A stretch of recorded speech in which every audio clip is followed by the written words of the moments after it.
Pero malaki talaga ang potential, sabi ni Tim Valera. Napakalaki ng potential ng Pilipinas kung hindi lang corrupt ang mga nakaupo. Grabe, yung dami ng pera. Imagine mo, ilang bilyon na naman yung pinamigay nila. Ilang congressman yan? Bilangin ninyo. Meron tayong 300 plus na congressman. Tapos, sa 300 plus na congressman, 2 milyon bawat isa. Kayo na mag-compute kung ilang bilyong piso yung sinayang nila sa bonus na nga bonus. Sabi ko nga sa inyo, sa mga kumpanya na diyan muna tayo magsimula sa bonus. Sa mga kumpanya, nagbibigay ng bonus kapag sa private company, nagbibigay ng bonus kapag maganda performance mo. Performance based ang bonus eh. At saka depende sa depende kung kumita ba yung kumpanya nyo. So performance nga ang basis ng bonus. O ang mandatory kasi dito sa Pilipinas, ang mandatory sa Pilipinas is 13th month pay, na may sinusulong nga sila na 14th month pay. Ngayon, nagbibigay lang nga ng bonus yung mga kumpanya base sa kinita nila. Kapag maganda yung kinita nila, so deserve ng mga tao yung bonus na yan. Then, depende pa rin yung bonus na ibibigay. Halimbawa, ikaw sa inyong team, lahat nag-perform, ikaw yung nasa Bell's curve kung tawagin, ikaw yung nasa dulong-dulo or pinaka-least performing na empleyado, it's either Bell's curve ka or ipipip ka, performance improvement plan ka, or bibigyan ka ng maliit lang na bonus. Meron ka pa rin bonus pero maliit na lang, or pwedeng hindi ka bigyan ng bonus dahil nga hindi ka nag-perform. Kasi nga, performance-based ang bonus, di ba? Para mas motivate pa kayo na lagpasan yung target nyo for this fiscal year, binibigyan kayo ng incentives, di ba? Dito kasi sa gobyerno natin, ang pangit napakapangit ng ginawa nila sa 2025 budget, pagnanakaw, flood control, ghost projects, kung ano-anong mga corruption ang pinagagawa nila.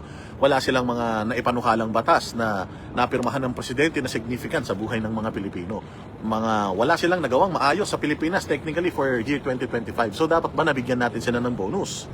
Di ba? Dapat ba na makatanggap sila ng bonus? Kasi kung performance-based ang pagbibigay ng bonus or ang pagtanggap ng bonus, sa tingin ba ninyo, nag-perform ba ng maayos yung gobyerno natin ngayon? Di ba? Ilagay nyo dyan sa comment section kung sa tingin ba ninyo karapat-dapat sila sa bonus, kung karapat-dapat ba sila sa incentive. Because if not, bakit sila nagbigay ng 2 million bonus sa bawat isa? 2 milyon 2 milyon na bonus sa bawat isa sa mga congressman. Imagine niyo yan, how many billions yan? If I'm not mistaken, mga tens of billions of pesos na naman yan. Taxpayers money. Hindi nila pera yan Kumita ba ang gobyerno natin? Kumita ba tayo? Lumago ba ekonomiya natin? Dumami ba ang investor? Di ba? Dumami ba ang trabaho? Gumanda ba ang cash flow? Di ba? Marami ba tayong mga napakikinabangan ngayon na mga ospital? Marami ba tayong napakikinabangan ng mga eskwelahan, marami pa tayong nadadaanan na mga maayos na mga kalsada. So kung wala, bakit sila nagbigay ng mga bonus sa mga sarili nila, mga buwakan ng ina nila, samantalang wala naman silang nagawang mabuti para sa bayan natin Pilipinas ngayong taon na ito. Hindi ba? Yung presidente natin, tatanungin mo nga yung mga troll niya, troll army niya, at saka yung mga vloggers niya, may nagawa ba silang matino para sa bayan Pilipinas? Wala naman. So, bakit meron silang bonus? Saan galing yung bonus? Meron na nga silang 300,000 na sweldo buwan-buwan. Imagine mo 300,000 pesos na sweldo buwan-buwan. Yung mga congressman, wala namang ginagawa yung mga yan, kundi umupo lang, bumutas ng silya. Wala namang ginawa yan, kundi mamulitika. Banatan lang ng banatan yung mga Duterte. Banatan lang ng banatan si Inday Sara. Magpasa lang ng mga impeachment. Hindi ba? Mamulitika lang. Palaganapin lang ang komunismo sa Pilipinas at palakasin ang mga makakaliwa. Yan lang naman ang ginagawa nila, hindi ba? So, bakit nila deserve yung bonus? Bigyan nila tayo ng napakagandang rason bakit pwede nating tanggapin na okay lang yan. You deserve yung bonus na yan, 2 million. You deserve. Imagine mo, aside from their 300,000 pesos na sweldo, meron pa silang mga bonuses na natatanggap na ganyan. At hindi lang yan balita nga natin, in-expose siya ni Greco Bellica na kada may hearing, at yung hearing na yun, ang patatamahan mo dating administrasyon at ang mga Duterte, napakalaki. Galing yan sa MOOE na ililiquidate through certification. Yan nga ang sabi ni Boss Admar Villando. Oy, mag-follow kayo sa Facebook page ni Boss Admar Villando ng Makialam ng SMNI. Di ba galing yan sa MOOE na ililiquidate by certification. Kaya nga, ang tanong dyan is, na-expose na ni Pangulong Duterte yung liquidation by certification na yan. At in-explain na rin ng napakaraming mga nakakaintindi noong noong budget na yan or yung pagliliquidate ng budget na yan na hindi yan tama. At yung budget na yan, at yung liquidation by certification na yan, ang gumawa niyan ay yung chairman ng committee on yung Blue Ribbon Committee, si Panfilo Lacson. Yan pong na yan, yung pera na yan, is ang liquidation lang yan, is certify lang nila. Gagawa lang sila ng certification na nagastos na nila yung pera na yan. Bibigay sa mga congressman yan. Tapos yung mga congressman na nakatanggap niyan, ang ano lang ang pagle-liquidate din nila yan dahil pera ng taong bayan yan ay certification lang. So magagawa sila ng certification na nagastos nila yung pera, walang resibo, walang walang itemize kung saan nila dinala yan, tapos i-issuehan na sila. Offset na yan. Kumbaga sa inventaryo, i-offset na yan sa sa system ng budget ng Pilipinas. Isi-certify na ng COA na nagastos ng maayos yan. Di ba? Meron pa nga yung sinasabi na nakasilid lang daw yung sa isang sobre na hindi naman pwedeng buksan basta so long as ang nasa batas natin is i-liquidate yan, and ang pag-liquidate yan is through certification lang, mga bossing. So pangit yan. Source of corruption yan.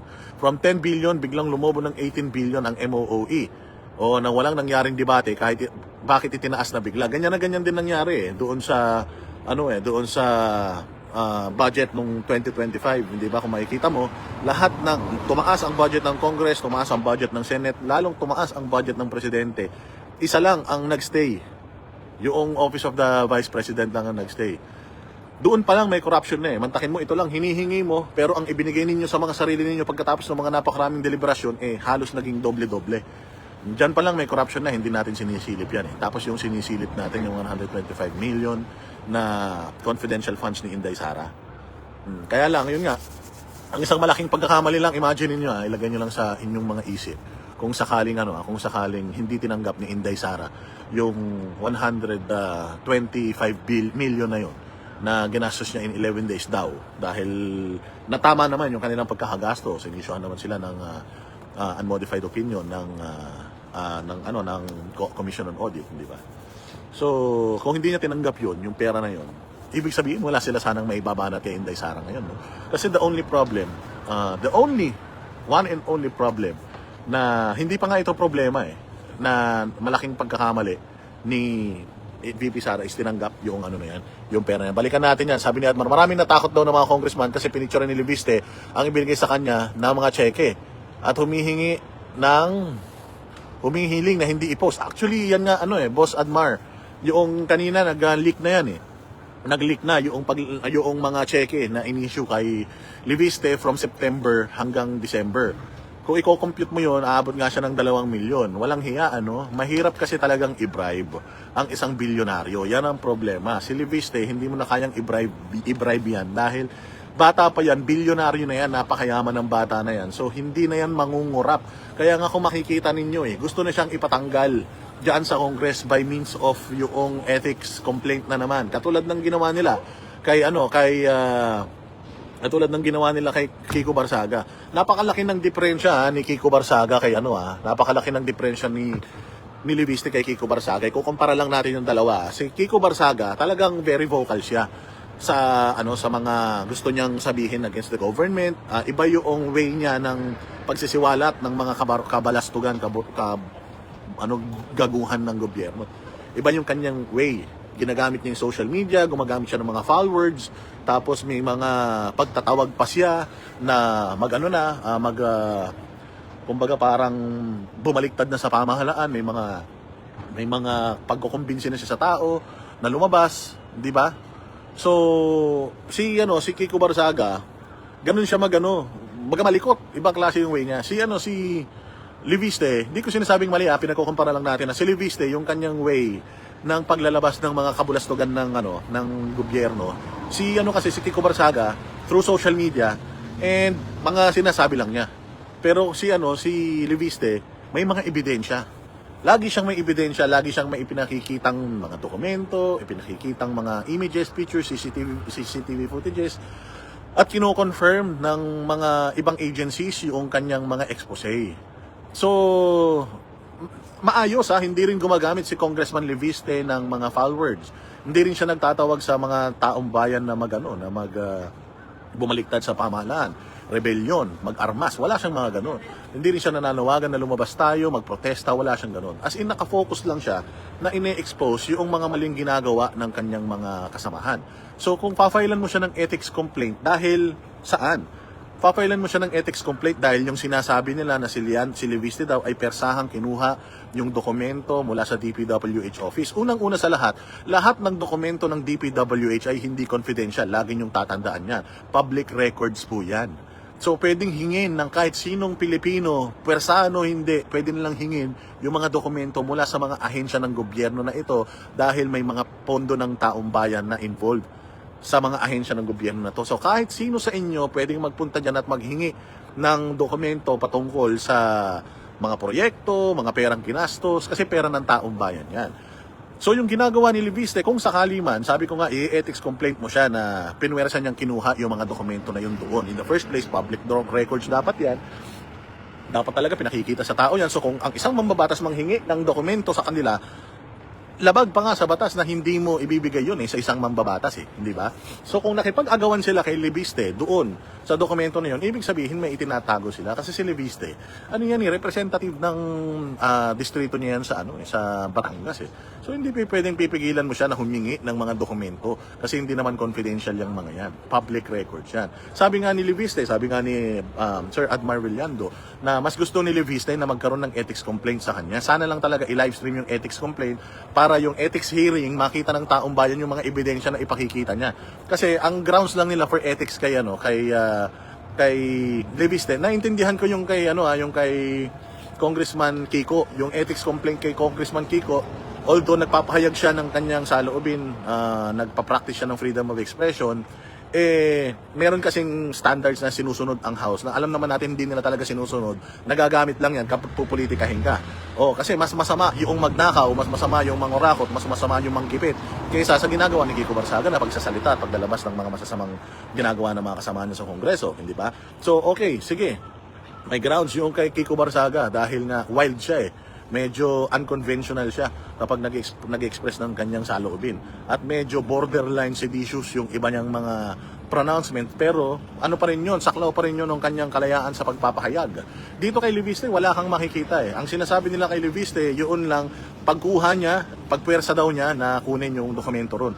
Again, first off is public records yan, public documents yan, pwedeng hingin talaga yan ng kahit na sino, more so, isang congressman. And nakita natin yung mga CCTV footages na mukhang hindi naman pinwersa talaga ni Leviste. Mukhang nakikipagtulungan pa nga si Yusek Cabral sa kanya. Hinatid pa siya sa isang kwarto, paglabas, hawak-hawak niya yung dokumento, maayos naman sila nag-uusap, mukhang wala naman sugat.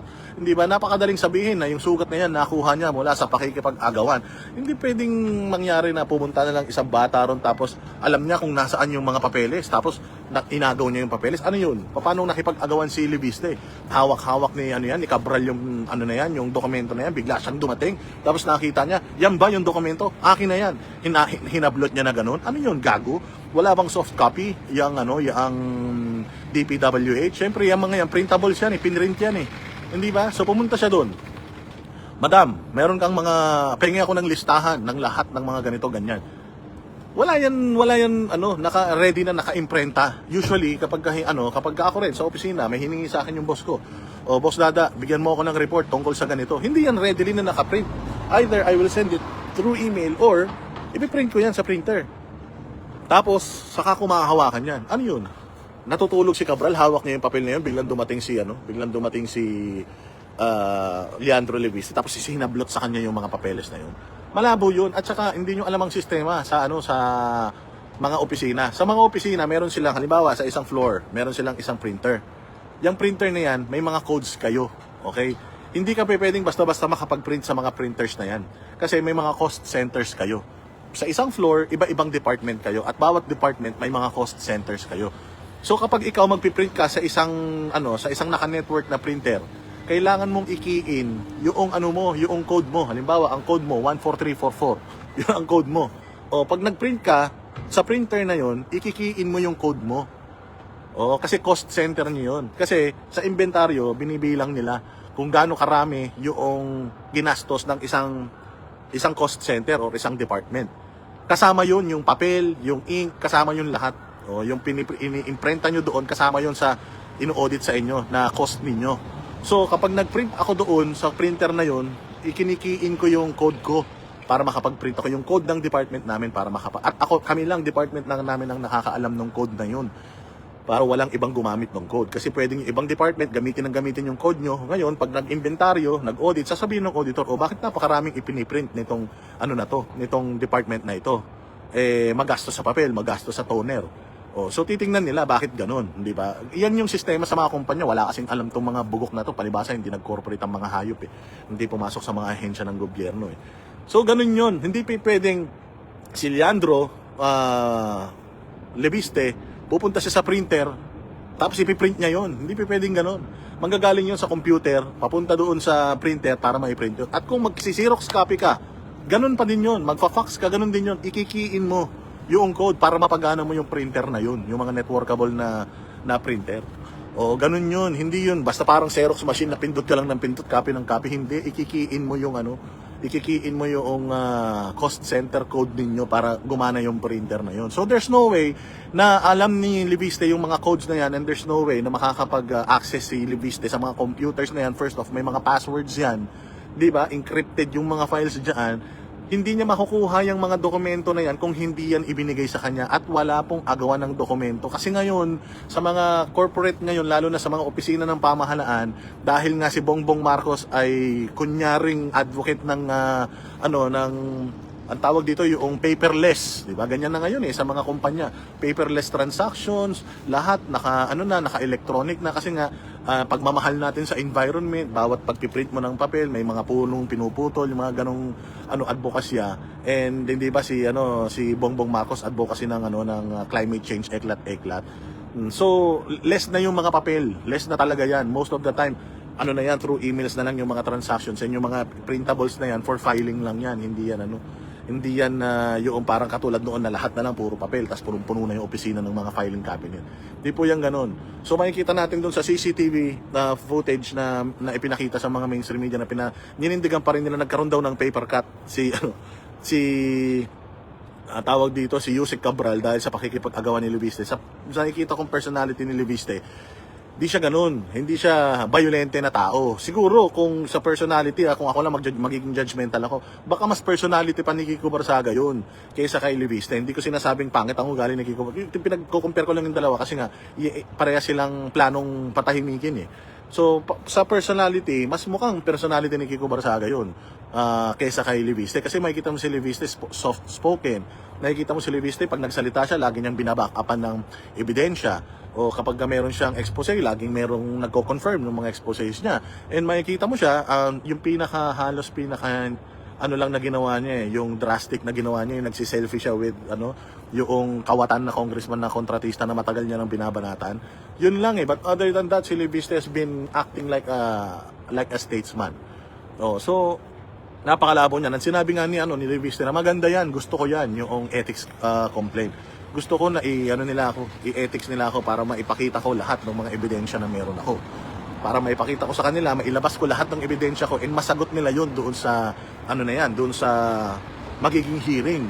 So sana nga din daw, nabasa ko nga yung ni comment statement ni paring Jason na maganda, naka-livestream din yan para talagang magkapahiyaan. Katulad niyan, naglabas na siya ng ebidensya nung nakaraan lang. Nung nakaraan sinabi niya, way back September, sinabi niya na si Vince Dizon mayroong 2 tao na in-appoint na kontraktor. Nangongontrata sa gobyerno. Dininay nila yan, kaysa imbestigahan natin yan, blah blah blah. True enough. Ayan, totoo nga. Di ba? Naglabas na naman siya. Lahat ng nilalabas ni Leviste, totoo Lahat ng nilalabas ni Leviste nakukumpirma meron pa yung mga dokumento ni Cabral. Sabi nila, hindi daw nila alam. Sabi ni Vince, hindi daw totoo yan. Hindi daw niya ma-authenticate yan. Pero biglang naglabas siya ng mga email exchanges nila ni Vince Dizon at kinukumpirma ni Vince Dizon doon sa email na yon na yung mga dokumento na hawak ni Leviste ay legit. Ito pa, sinabi pa ni Ping Lacson na itong si Leviste, way back, kinausap na siya tungkol sa Cabral Files. Buhay pa si Cabral. Gusto niya nang kausapin si Panfilo Lacson kasi nga si Panfilo Lacson ang committee chairman or chairman ng Blue Ribbon. So gusto niya pag-usapan nila, kaya lang busy daw si Lacson, siguro kaya siya busy kasi alam niya na ang tatamaan doon sa mga dokumento na meron si Leviste, yung mga amo niya, 'Di ba? Kaya hindi niya tinanggap yung ang Blue Ribbon Committee, wala na, hindi na naghi-hearing ngayon eh. So kung makikita mo, nagbabangga talaga lahat at nagka-corroborate yung mga sinasabi ni Leandro Lubiste, yung mga dokumento na hawak niya at saka yung mga tao na involved, hindi ba? So dito mo talaga makikita na napakalaking problema nitong Congress natin. And narinig ko nga si Robin Padilla nung nakaraan nung ini-interview sa SMNI doon sa Nightline. Panoorin ninyo yun, napakaganda ng mga sinabi ni Robin Padilla doon. Noon, napakahirap isipin, hindi natin alam kung posible pa ba na magkaroon tayo ng federal na gobyerno. Pero sa panahon ngayon, sa nakikita natin, sobrang demonyo na yung mga congressman eh. Sobrang magnanakaw, sobrang kawatan na yung mga senador at mga congressman, hindi na sila mapigilan eh. Mantakin mo sobrang corrupt ng 2025. Ang budget ng 2025, yung 2026 mas malaki pa yung budget. Saan nila dadalhin yung mas malaking budget? Wala naman silang proyekto. Papaanong napirmahan yung budget na mas malaki pa sa 2025? Yung 2025 puro pagnanakaw eh. Itong 2026 pag tiningnan mo daw yung budget, walang proyekto eh. Binawasan pa yung mga proyekto, flagship project ng mga gobyerno, subway. Binawasan yung budget diyan, yung sa mga railways from north to south, binawasan din. Yung yung budget para diyan. So saan nila dadalhin yung ganung kalaking pera? Mas malaki yung budget natin sa 2026, pero kung titingnan mo, walang proyekto. Wala pa rin proyekto, sinasabi lang nila sa atin na ito na ang pinakamalinis na budget, ito na ang pinakamaganda na budget, ito na ang walang ghost project na budget. Paano mo malalaman hindi nyo pa na-i-implement? 'Di ba? So dito pa lang talagang makikita mo na mabubudol talaga yung mga senador at saka mga congressman. So dapat talaga buwagin na yan. Buwagin na talaga ang Congress, buwagin na ang Senado, baguhin na natin talaga yung politika sa Pilipinas. Kasi palpak talaga eh. From yung panahon ni Marcos Sr. hanggang ngayon, same tayo ng gobyerno eh. Ganun pa rin eh. Hindi tayo umuunlad. Ibig sabihin, ang problema, yung sistema. Ang problema, yung mismong gobyerno. In order for us to really prosper, kailangan talaga ayusin na natin yung politika sa Pilipinas. Kailangan tanggalin na natin yung mga magnanakaw. Kasi ang corrupt talaga yung konstitusyon eh. Oo, corrupt yung tao eh. Normal na maging corrupt yung tao kasi yan ang nature kapag wala kang Diyos, ganyan eh. Ang Pilipinas, makikita mo, halos wala nang Diyos talaga. Paano masasabi may Diyos ang Pilipinas? Tingnan mo yung mga pare, di ba? Yung mga pare na dapat majority ng mga Pilipino, Katoliko. Yung mga pare na dapat na nagpapakalat ng magandang salita ng Panginoon, nangangaral ng maayos para sa tao, magkaroon tayo ng direksyon. Yung ating moral compass ay mapunta sa tamang direksyon. Hindi eh. Yung mga pare natin mismo, putang ina, mga magnanakaw, mga pare natin, mga rapist, mga pare natin, mga addict. So, paano mangyayari sa Pilipinas, di ba? So, ang nature ng mga Pilipino, talagang survival of the fittest talaga.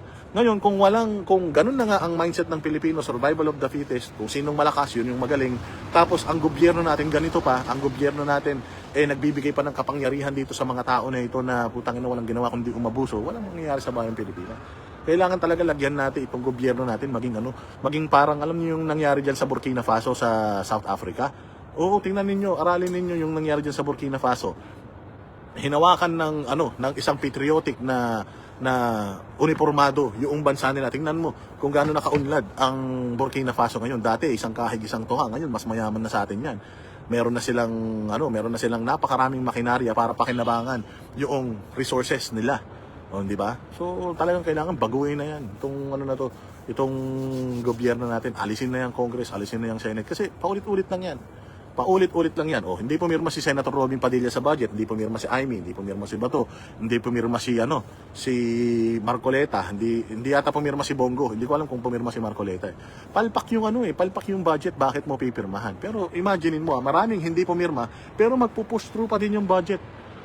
Di ba? Magpo-push through pa din yung budget. So ano na to? Wala nang pagbabago to. Napakalaki ng pera na involved dito tapos wala naman silang mga proyekto. Lantaran ng pagnanakaw habang nagtatawanan na wala naman nangyayari sa mga gagawin nilang investigasyon. Totoo naman yan, Nico Cao. Totoo yan. So, hanggang dito na lang tayo. Huwag na tayo talagang mag-expect na uunlad ang bayang Pilipinas kapag gaganyan ang ganyan. Well, again, mabuti na lang meron pa tayong mga katulad ni Leandro Lubiste na nagsasalita. Mabuti na lang meron pa tayong katulad nila Robin Padilla na talagang kahit na ginigipit, bakbak pa rin. Mabuti na lang, meron pa tayong mga Duterte na mga maaasahan, may konti pa tayong liwanag. Pero paano pag wala na yung mga yan? Anong mangyayari sa Pilipinas? Paano kapag totally na-eliminate na yung mga Duterte? Sino na naman ang mamumuno sa Pilipinas? Mga liberal na naman, mga loyalista na naman, hindi ba? Ganito rin ang mangyayari sa Pilipinas. From time ng tatay niya, ilang years, ganun pa rin ang bayan, pabagsak ng pabagsak, umayos nung kay Pangulong Duterte, pinalitan na naman ng panibagong adik na di umanong presidente. Ganito, ito na yung trend natin. Ang trend na lang natin, may mga tumatakbo sa gobyerno hindi para magtrabaho, kundi para yumaman. Para yumaman, imagine mo, 2 million, bonus lang. Hindi naman daw yung bonus naman daw na yun, hindi naman daw yan, hindi naman daw yan para iratipikahan na yung ating budget. Pero napapanahon ibinigay doon sa panahon na kailangan mong kailangan mo nang pirmahan o ratipikahan yung budget Di ba? Dahil nasa oposisyon siya, hindi siya pumirma. Pero ba't hindi pa rin siya pumirma? Because that the budget is corrupt. Corrupt yung budget. Sinasabi na nga ni Libiste yung mga corruption sa budget Nagsisimula pa nga lang yung kanilang debate tungkol dun sa mga inilagay na pagkakagastos ng gobyerno. Sinasabi na ni Libiste na kalokohan yan. Meron pa ring pork barrel. Meron pa ring AKAP, meron pa ring AIX, meron pa ring MAIP. Ano lang ang assurance nila? Ang binibigay lang ni Swansing na assurance ay wala nang mga mambabatas o mga taga-gobyerno na pwedeng mag-front sa mga ayuda. Ulul, matagal nang nasa batas yun Pero nung panahon ni Martin Romualdez, ginagawa nga nila yun Diba? Lahat nga nung yung pamimigay ng ayuda, putang ina, puro salamat kay Speaker, salamat kay Speaker, puro ganun nga So ibig sabihin, putang ina niya, napakadaling sabihin, napakadaling mangako na hindi na pwedeng i-endorse ng mga politiko yung mga pondo na yan, yung mga ayuda na yan. Pero putang ina, hindi naman natin mamomonitor lahat Di ba? Hindi naman natin makikita lahat yung ginagawa nila So definitely, pag bigayan ng ayuda, bigayan ng DSWD, nandiyan dyan pa rin si Risa Ontiveros. Di ba nakikita nyo nakita nyo si Risa Ontiveros na namimigay ng mga food packs ng DSWD. Wala nang tinuyang mga putragis na yan. Di ba? Wala nang katinu-tinuyang mga hayop na yan. Oy putragis, shout out sa iyo mabuhay ka. Talagang hanggang dito na lang tayo. Wala na tayong unlad. So come 2026, talagang magiging madugo ito. Come 2026, talagang kailangan maghanda tayo. I-ready ninyo yung inyong mga social media accounts dahil kakailanganin natin yan para protektahan yung interest. Hindi lang interest ng mga Duterte, interest ng mga Pilipino. Interest ng mga Pilipino yan. Yun ang kailangan nating kailangan nating atupagin. Di ba? Ito naman, may nagbabash dito, mali pa spelling. Tangina mo, magbabash ka na lang, mali-mali pa spelling mo, puking ina nyo mga loyalista kayo, mga bobo talaga kayo. Anong tortel? Tangina nyo, pati spelling ng pagong hindi mo pa alam, puking ng ina nyo. Ang hilig yung mang troll, ang tatangan nyo naman. Maglagay na lang yung sa mga troll, maglagay na lang kayo ng magandang nagawa ni Bongbong dyan sa comment section, babasahin ko kung meron. Pero ang mga ganyang pangbabash nyo, ang hilig yung mangbash ng mga itsura. Putang ina nyo, tinan mo yung itsura namin kumpara sa inyo, mga ulol kayo, mga hampas lupa kayo Mga patay gutom kayo, mga tuyot ang mga balat nyo, wala naman kayong mga skincare. Wala naman kayong sponsor na mga dermatologist, putang ina ninyo, tapos sisitahin nyo pa kami. Hello, mga ulol. Galingan nyo muna sa spelling, tsaka sa argumento, bago kayo mag-inarte dyan. Hindi na kami napipikon sa ganyan, para kayong mga tanga. Huwag lang ina nyo. Kung yan lang ang mga pang-asam nyo sa amin, wala nang bisa yan. Putang ina, araw-arawin namin uululin si Bongbong, maniwala kayo. Araw-araw kayo mauulol, araw-araw kayo mag-aabang sa mga Facebook live namin at mga YouTube live and vlogs namin. Putang ina, abangan ninyo, tingnan ninyo kung itong 2026 putang ina, doblehin pa natin ang pangahayop sa mga yan. Hanggang 2028, bakbakan na to. Ito na yung natin, huling chance natin para talagang may advance yung ating mga nais mangyari sa Pilipinas. So hindi na to interest ng mga Duterte. Wala na to, interest na to ng Pilipinas. Interest ng Pilipino. Gagamitin lang natin ang mga Duterte para magkaroon ng magandang Pilipinas. Pero bottom line, Pilipinas pa rin. Yung kapakanan ng Pilipinas pa rin yung natin dito. Ipoposisyon natin dito. Gagamitin natin ng mga Duterte. Maraming salamat sa mga Duterte dahil sila yung kikilos para sa atin. Sila yung makakatulong natin na ayusin itong bayang Pilipinas. Magiging mahirap to, mga boss. Itong 2026, 2027, magiging mahirap yan. Sandamukal na peking balita, ipapakalat ng mga punyeta na yan. Napakaraming pera na nila. Napakaraming pera na mga na mga ninakaw nila sa Pilipinas. Gagamitin nila yan lahat. Gagamitin nila yan lahat para sa pawagsakin lang ang mga Duterte. Yun lang ang gameplay nila. Wala silang plano kung paano pagagandahin ng Pilipinas. Wala silang plano kung paano pagaganahin ng makinarya ng Pilipinas para sa magandang Pilipinas. Wala. Ang plano lang nila, matalo mga Duterte at pag nakaupo sila, ganun din. Gagawin nila yung mga pagnanakaw na ginawa nila since nung panahon ng tatay nila hanggang ngayon. Hanggang ngayon, mga bossing, maniwala kayo. Dapat baguhin ang saligang batas. Dapat baguhin na talaga yan. Corrupt yung mga gumawa nung 1987 Constitution. Kaya kailangan talaga baguhin na yan. Pero, huwag ngayon. Hindi ngayon. Hindi dapat ngayon baguhin yan. Mahirap baguhin ang konstitusyon kapag demonyo yung mga nasa gobyerno. Kapag demonyo mga congressman, demonyo mga senador, demonyo presidente, mahirap magbago ng konstitusyon. Masarap magbago ng konstitusyon pag matino yung presidente. Kaya kapag presidente na si Inday Sara, dapat talaga i-push niya yung federalismo. Federalism, putangin na yan, maniwala kayo. Pagka ginawang federal ng Pilipinas, sigurado ako po siya mababawasan talaga mga magnanakaw rito. Maaring you will not eliminate it completely, pero sigurado tayo, magbabago talaga yung sistema, magbabago buhay natin dahil sa daming ganda ng kinikita ng Pilipinas, dami ng pera ng Pilipinas, putyang napupunta lang sa mga major cities, napupunta lang sa Metro Manila, di ba? Dapat pantay-pantay, dapat Luzon, Visayas at Mindanao pantay-pantay na lumalaban, pantay-pantay na kumikita, pantay-pantay na nagkakaroon ng mga proyekto. Ganyan yan. Kasi mga bobo rin yung mga yung mga mababatas sa mga probinsya. Maniwala kayo. Yung mga mababatas sa probinsya makatanga rin. Imbis na yung interest ng mga constituents nila yung kanilang ina-advance, putang ina, puro pera pera. 'Di ba? Putang ina niyan. Wala yan. Wala tayong maaasahan kay BBM True. Wala talaga tayong maaasahan. Yung Jeff Gano ba, Banateros dyan sa Caloocan. Mabuhay ka. Happy New Year sa'yo. Wala na yan. Kailangan, wag tayo ngayon manghingi ng konkon. Wag tayo manghingi ngayon ng constitutional reform. Kailangan manghingi tayo niyan kapag matino presidente. Kay Bongbong, di pwede po. Tangina kapag kayan, pinalitan ng konstitusyon yan. Gusto lang yan, manatili sa kapangyarihan. Ganun lang yan. Hanggang sa mga susunod na mga anak niyan, sila lang yung magpapalit-palit sa gobyerno. Gagahasain lang nila gobyerno. Kita mga Sandro Marcos, kabata-bata, kawatan Di ba? Kabata-bata, kawatan. Pangalawang beses pa lang na congressman, pero putangin nakita mo. Sa bagay, nag-training kasi yan kay nag-training yan kay Martin Romualdez Kaya ganyan ang naging ugali ng bata na yan. Natuto kung paano ubusin ang pera ng taong bayan. True enough. Tinan mo si Libiste. Kanino nag-training si Libiste? Nag-training si Libiste sa mga Duterte. Di ba? Nag-training ang Libiste sa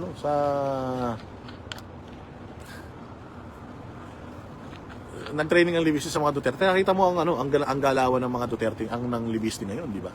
Against corruption. Mayaman na si Libiste, bilyonaryo, bata pa, bilyonaryo na paano mo puta, bibigyan mo 2 milyon lang, baka sampalin ka niya ng 2 milyon na tigli 5 piso makikita mo. Di ba? Nangiya kayo. Happy New Year sa inyo lahat, ha? Mabuhay kayo. Maraming salamat sa inyo. Maaga pa Kaya sabi ko mag-live muna tayo. Huling salvo natin para sa 2025. Then salubungin natin ang umatik at pumuputok sumasambulat na vlog sa January 2026. Sabi nga ni Putragis, yung mga basher, kumuha muna kayo ng passport. Tangin yung mga ampas lupa kayo, bas kayo ng bas. Nakiki-wifi na lang kayo sa kapitbahay ninyo. Tangin na ginagamit nyo pa sa katarantaduhan. Gamitin nyo nga sa kabutihan yung mga internet nyo. Kung kinang-ina ninyo. Di ba? Sabi ni Coro, grabe ka, bata pa, magnanakaw na. Oo, sanggol pa lang yan, magnanakaw na yan. Kaya nga sabi ko nga sa inyo, kung mabaog yung pamilya ni Bongbong, mga anak niya hindi magkaanak, mabuti. Mabawas-bawasan ang lahi ng mga magnanakaw sa mundo. Di ba? Rin lang yan. Ganyan tayo mag-orat. Ako hindi na ako naiinis sa mga basya. Wala na yan. Malakas din ako mag-asar Kaya na ako hari ng asaran sa amin Tapos maasar ako sa mga ganyang bash. Walang dating sa akin yan. Panis. Di ba kay PRD nag-training si Kong Libiste, sabi ni Leti dyan, totoo yan. Kay PRD, kaya tingnan mo si Libiste, di ba? Tingnan mo si Libiste kung anong klaseng tao siya. Di ba? Hindi sa kanya importante pera, may pera na siya Hindi sa kanya importante yung magnakaw, yaman-yaman na niya Magkano lang kikitain niya sa gobyerno, tapos susunugin pa yung kaluluwa mo sa impyerno. Di ba? Wag na. Ang yaman-yaman mo na. Yun na nga yung tanong natin sa mga Marcos Ang yaman-yaman nyo na Sobra-sobra na pera nyo Putang ina niyan, kaya nga pasabugin ng pagkain yung tiyan nyo sa isang kainan sa sobrang dami nyo ng pera Bakit kailangan tangina niyan, magnakaw kayo ng sobra-sobra, hindi nyo naman kayang dalhin sa impyerno yan. Tingnan mo si Akop, di niya nadala sa impyerno yung yung kanyang mga ninakaw. Di ba? Nagnakaw ba si Akop? Ewan ko. Sabi nila lahat daw ng congressman magnanakaw Kasi sinasabi din ni Kiko Barsaga na mali-maleta din daw yung pera. Alam mo yun? May sinasabi pa nga si Libiste Sabi ni Libiste, Dahil naniniwala naman daw na naghahatid ng mali-malitang pera at naniniwala din naman daw yung sila sinasabi din naman ng mga taga DPWH na nagdi-deliver sila ng pera na mga tawag dito, yung kahon-kahon. Utangin na niyan. Ba't walang maipakitang CCTV footage tungkol diyan? Ayan, hindi nagpapakita ng mga CCTV footages tungkol sa mga remittance ng mga kahon-kahon na pera ng DPWH. Makikita ko sino tumatanggap eh. Oo, makikita ko sino tumatanggap. At tumatanggap niya si Romualdez, sigurado tayo. Tumatanggap si Saldico. Kasi pag nakita nilang tumatanggap si Saldico, tangin na, magkakaroon talaga ng confirmation yung sinasabi ni Saldico. Di ba? Oh, ganyan niya. Delicate yan. Oh, kaya sabi ko nga sa inyo, yan ang kryptonite ninyo si Leviste. And nakita ninyo yung approach ni Leviste eh. Di ba? Bilyon-bilyon din daw yung kay Akop, sabi ni Leti dyan. Hindi natin alam, di ba? Sabi nga ni Sham Cises, si Akop sinungaling, kaya magdanakaw din yan. Hindi pwede rin yan. Oh, pero tinan ninyo, nung namatay si Akop, di ba? Kinumpara ko sa aking Facebook eh. Maganda yung post ni John Abilis na kinumpara niya yung dalawang picture. Yung picture ng pagpo-post ng rest in peace kay Kap Buko ng Davao eh. At saka si Akop. Alam mo si Akop, ano pa yan, congressman pa yan. Si Kap Buko, yung barangay chairman lang yan, napakaliit ng barangay niya. Pero kung titingnan mo yung emojis na natanggap niya, wala siyang narinig, wala kang nakita doon sa emojis na nakatawa. Doon kay Akop, ang daming nakatawa. Tapos ang daming ang konti ng likes, tas wala man lang care. As in, diyan mo makikita na itong mga congressman, diyan sa Quadcom, diyan nyo makikita na talagang dirindiri sa inyo tao. Tingnan mo, umiiyak na si Barbers. Umiiyak na si Abante. Kaya sila umiiyak kasi alam nila na ito na hanggang mamatay sila, kahit gumawa kayo ng mabuti, hanggang mamatay kayo, ganyan natingin ng mga tao sa inyo. Oo, kahit na putang ina magpakain kayo ng 1 milyong kabataan sa Jollibee, maniwala kayo. Pag namatay kayo, pagtatawanan kayo ng tao. Oo, wag niyong i-announce na may mga sakit kayo, maniwala kayo. Wag niyong i-announce, wag niyong ipopost sa social media na may mga karamdaman kayo dahil putang ina pagbubunyiin ng mga tao yan. Magiging masaya mga Pilipino pag may mangyayari sa inyong hindi ka nais-nais. Bakit? Kasi puros kahayupan ang ginawa niyo sa Pilipinas eh. Puros panggigipit ang ginawa ninyo eh. Ngayon nagagalit kayo na maraming mga nagsasabi ng mga hindi magandang bagay tungkol kay Akop. Hindi naman kilala si Akop eh. Naging PNP chief daw nga yan. Hindi nga natin kilala yan. Naging PNP chief na lahat. Hindi pa natin kilala eh. Hindi natin matandaan kung sino siya. Siya ay congressman ng Antipolo. Hindi naman tayo lahat taga Antipolo. Kung may nakakakilala sa kanya, yung mga constituents lang niya, whether may ginawa siyang mabuti sa Antipolo or not. Alam niyo kung saan siya nakilala ng buong mundo? Ang taga Mindanao naman, hindi naman balak kilalanin si Akop. Insignificant si Akop sa kanila, irrelevant si Akop sa kanila. Kasi si Akop representative ng isang distrito sa Antipolo. So paano ang isang hindi taga Antipolo, may pakialam sa congressman ng Antipolo? Wala tayong pakialam doon unless magnakaw talaga ng bonggang-bongga yan. May pakialam tayo dyan. Pero ito ang problema eh. Nakilala si Akop sa buong Pilipinas dahil sa Quadcom eh. Nakilala si Akop sa buong Pilipinas dahil dun sa Mary Grace Piatos eh.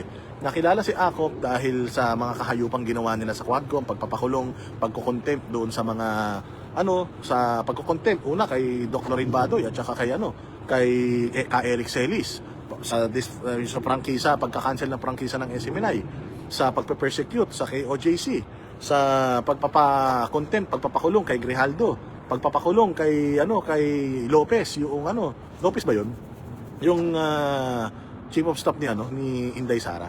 Nakilala lang sila si Akop, si Barbers kilala natin dahil magaling yung tatay niya. Nakilala nga natin si Barbers, magaling yung tatay niya. Nakilala din natin si Barbers dahil dating sip-sip sa mga Duterte yan, dating humihimod ng tumbong ng mga Duterte.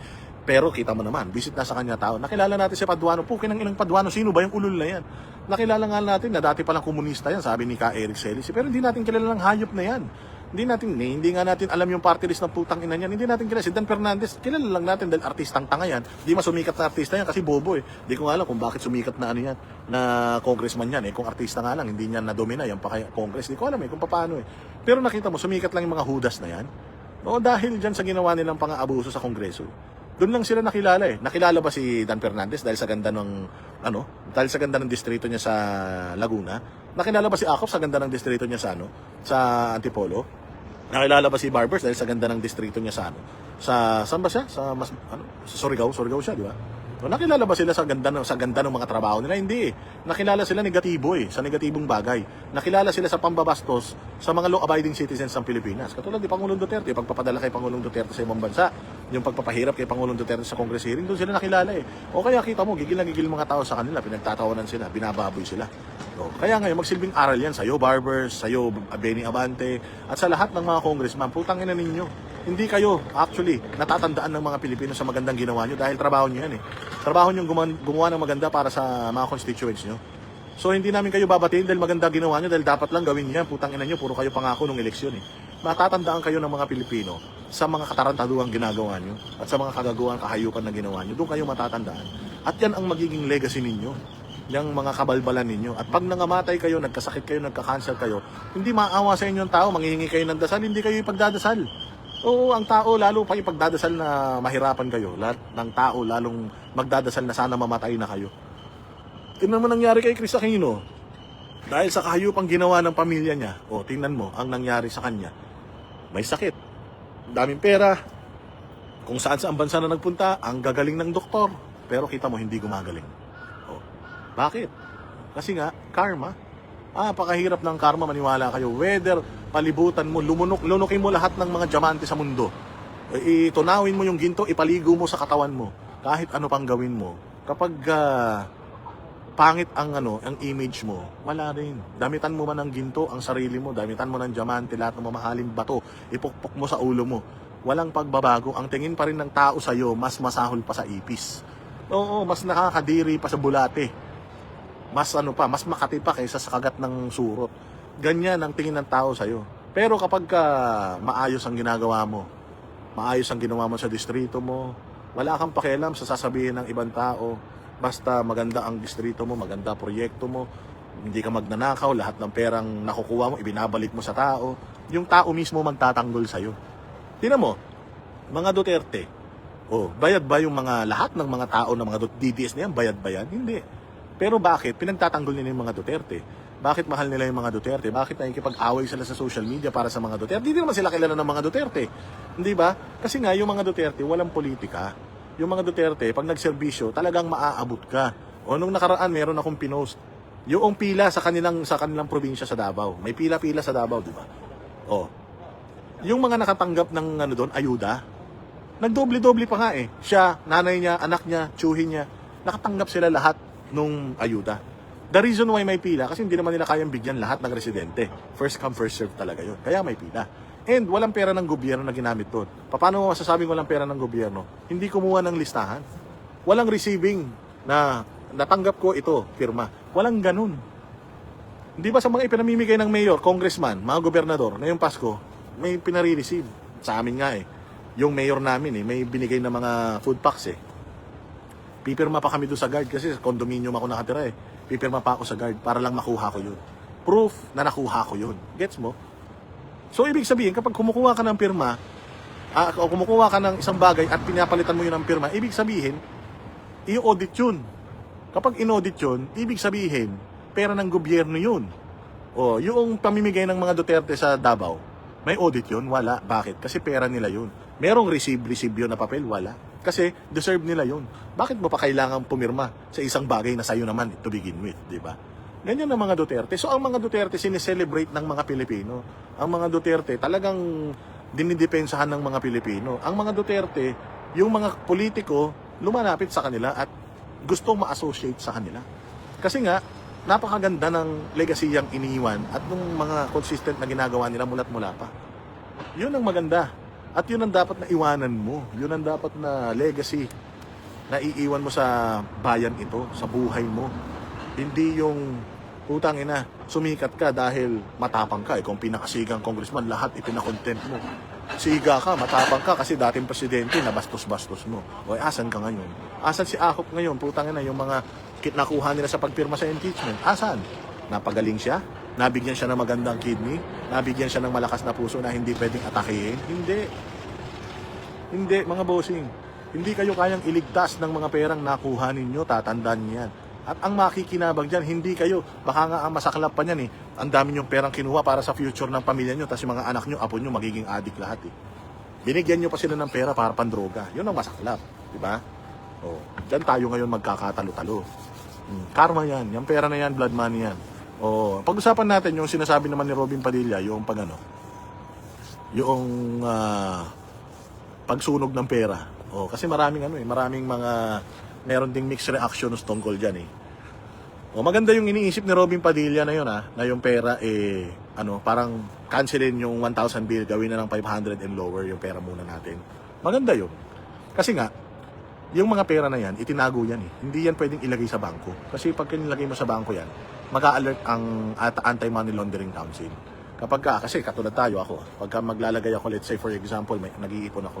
Pag nakaipon ako, ilalagay ko sa bangko, let's say 500k, maglalagay ako sa bangko. Yung bangko manghihingi sa'yo ng reason bakit may pera kang gano'n.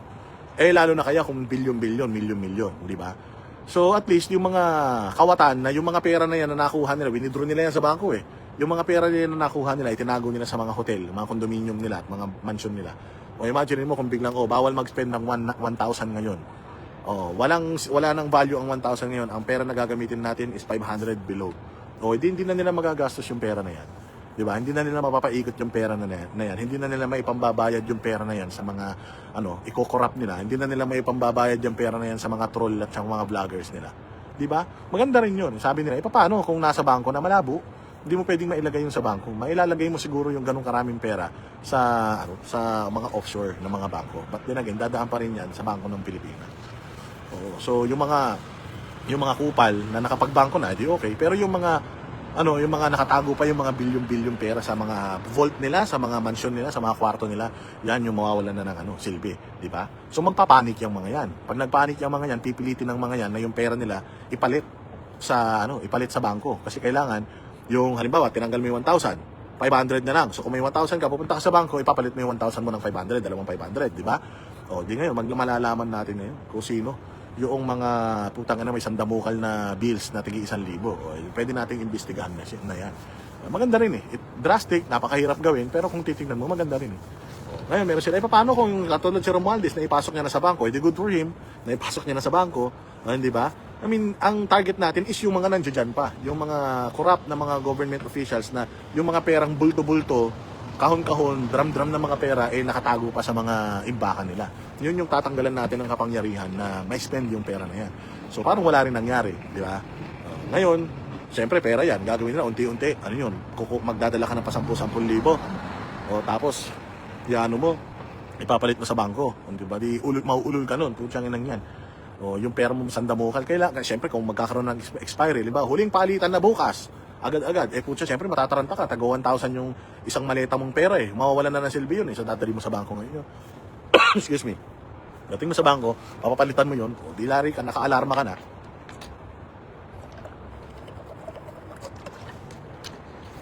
Sanri Azirako, Happy New Year din sa'yo. Mabuhay ka.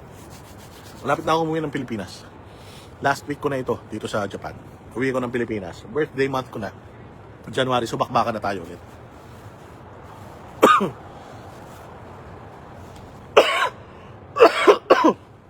Excuse. Wala. Sobrang lamig na kasi rito. Sabi ko nga yung lamig dito, putay na, hindi na pang-tao pang karne na Yung lamig dito sa Tokyo, grabe na. Sobrang lamig na. Palamig pa ng palamig kasi papasok ng January Tsaka February, matutunaw na yung mga snow sa bundok. So, mas lalamig pa rito. Nauna kasi ako ng 1 week kay Banat Bay dito So, mauna lang din ako ng 1 week. Pag uwi ko, mga after week, uwi na rin yan siya dito. And plano namin mapunta ng ng Amerika para natin yun. Pumunta dyan para dyan naman tayo may mga mamit. Sa mga namit natin ng mga banateros dito, maraming salamat sa inyo. Lalong-lalo na sa mga banateros na sumuporta dun sa ating Noche Buena. Hindi na natin kasi naasikaso.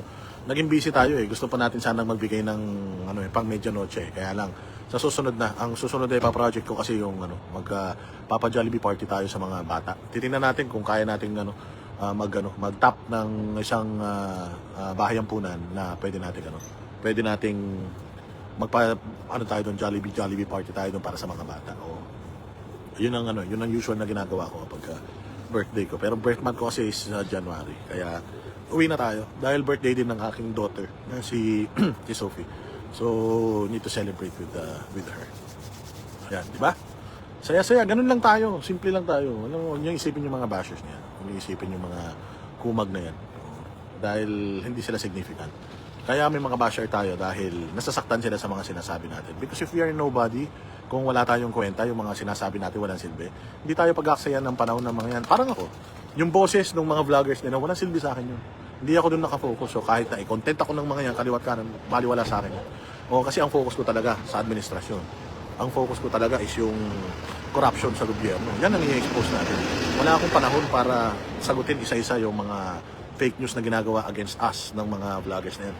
Wala. Focus tayo dito. And the fact na inaatake tayo ng mga yan, ibig sabihin, nasasaktan sila sa sinasabi natin.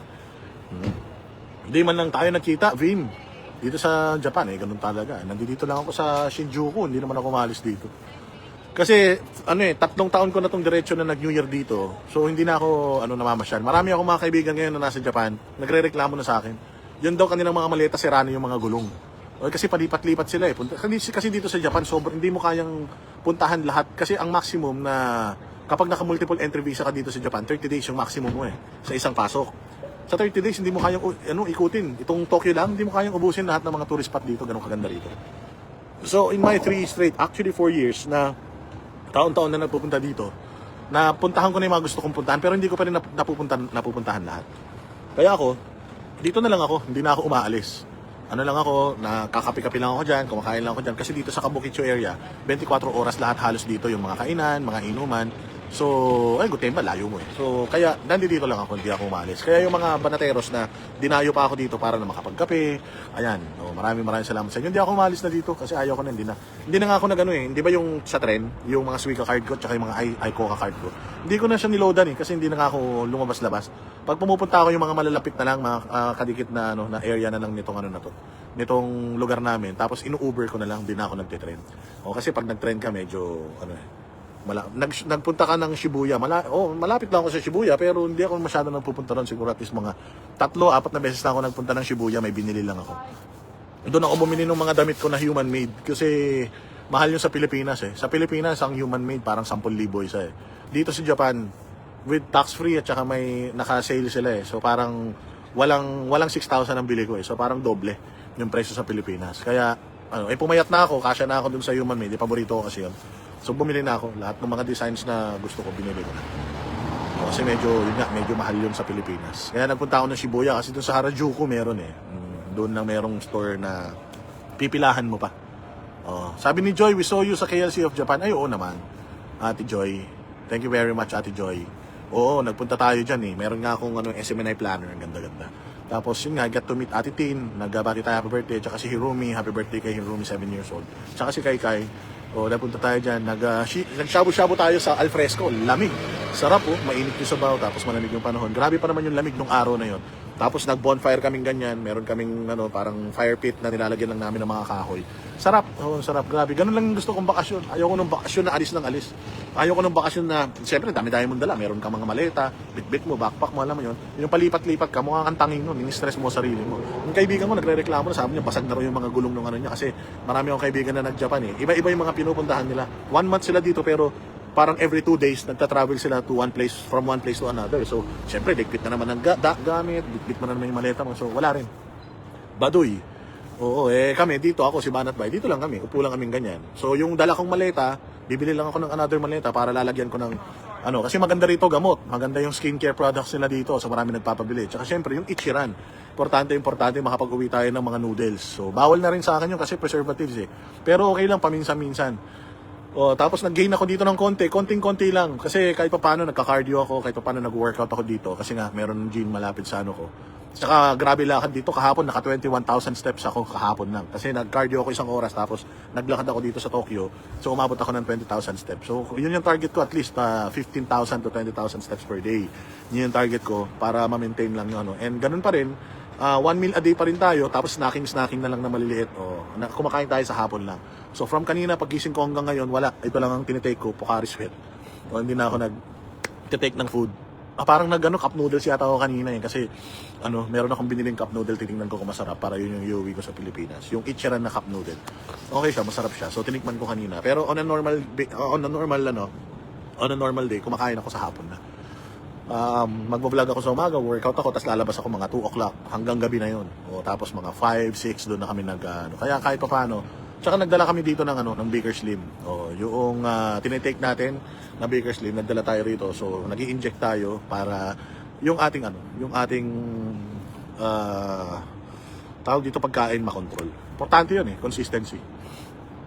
Gusto mo rin pumayat, ayun nga, kailangan. O, ano yun life and death situation para sa akin yung, pag tinitingnan ko yung mga pictures ko before, sabi ko, shit, grabe, sobrang laki ko pala talaga. Akala ko, gandang-ganda ako sa katawan ko, kasi laki-laki ko, pero grabe pala, iba pala talaga yung itsura ko nun. Sobrang, parang alam mo yun, parang hindi talaga, pag tinitingnan mo talaga yung itsura, parang hindi talaga siya healthy.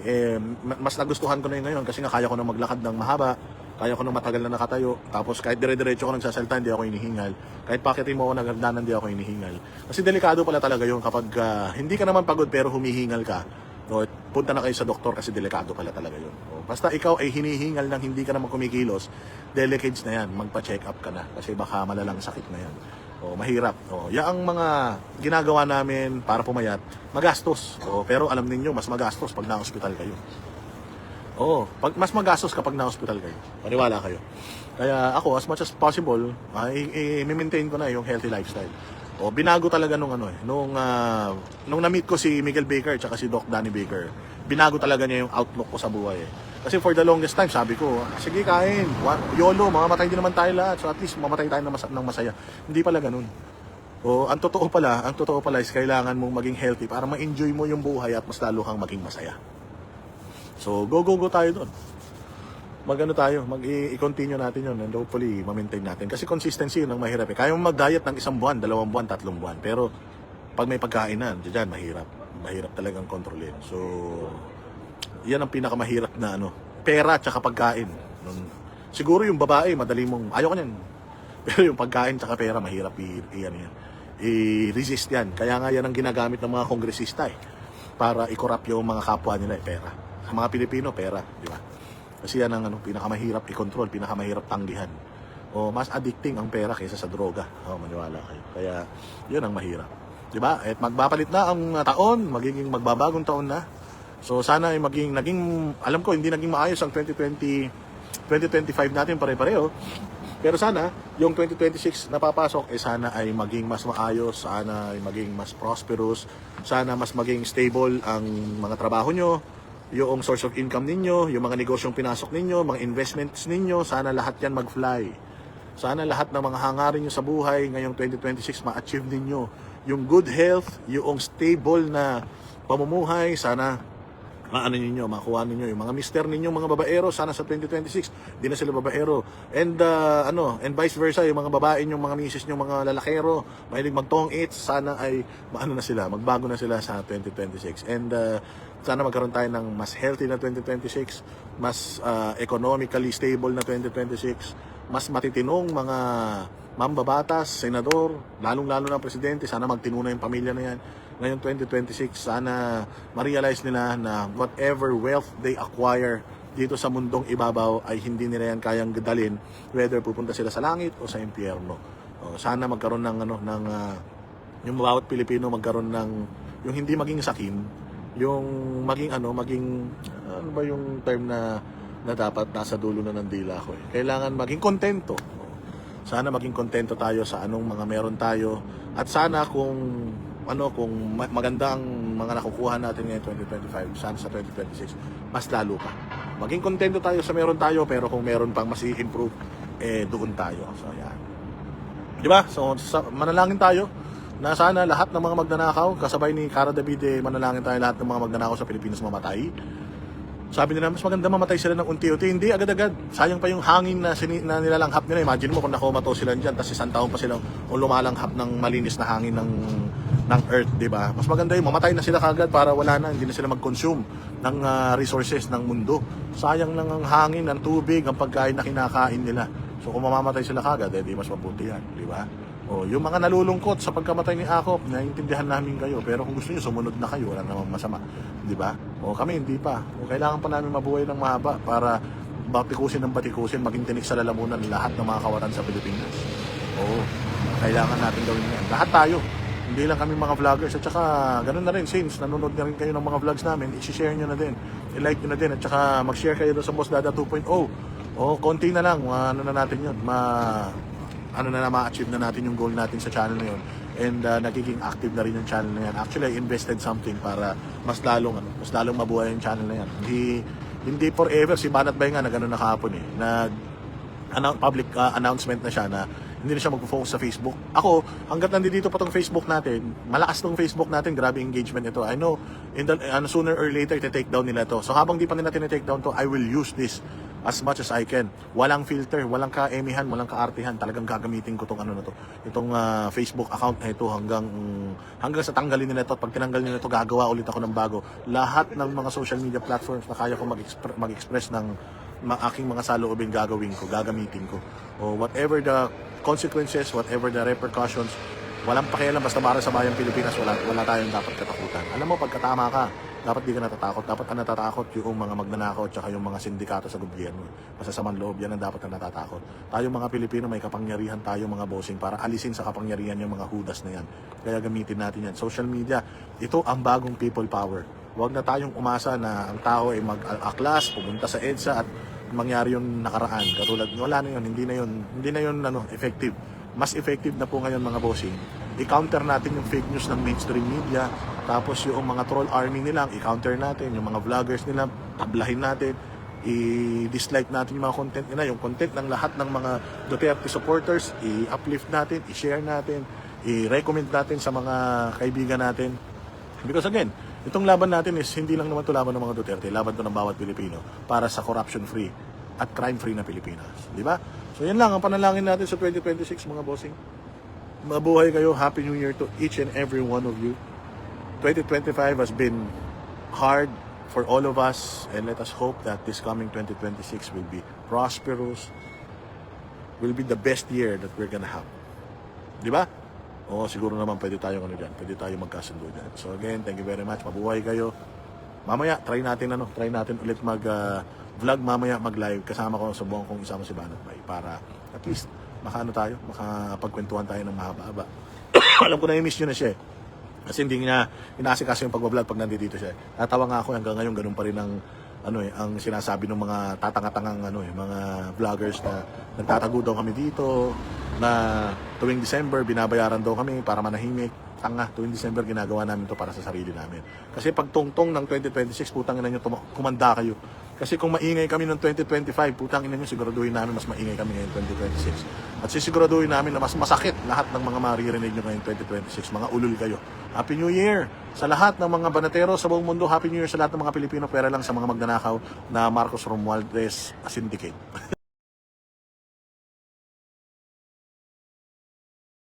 Kami ang boses ng masa, hindi natatakot. Katotohanan lang, di kami nalulunod. Walang bahid ng sismis, lahat ay totoo. Kahit sino ka pa, pag mali ka babanatan ka. Walang pinipili kulay, wala kaming kinikilingan. Basta para sa bayan, kami lalaban. Pag tama palakpakan, pag mali banatan. Di matitinag, di matatakot, para sa bayan tuloy ang sigaw. Sa harap ng kamera, walang halong takot. Mga baluktot, lahat kayo'y tutumba. Ang hustisya at totoo, yun lang ang mahalaga. Kahit sinong harang, di kami matitinag. Walang pinipiling kulay, wala kaming kinikilingan. Basta para sa bayan, kami lalaban. Pag tama palakpakan, pag mali banatan. Di matitinag, di matatakot, para sa bayan tuloy ang sigaw. Kung nasa tama ka, ikaw ay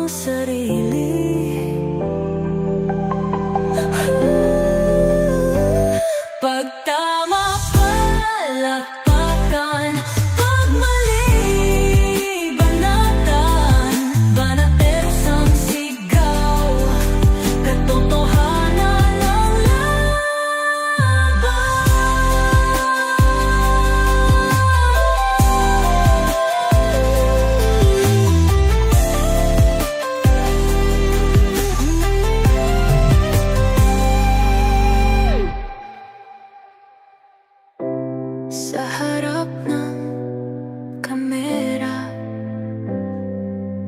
walang halong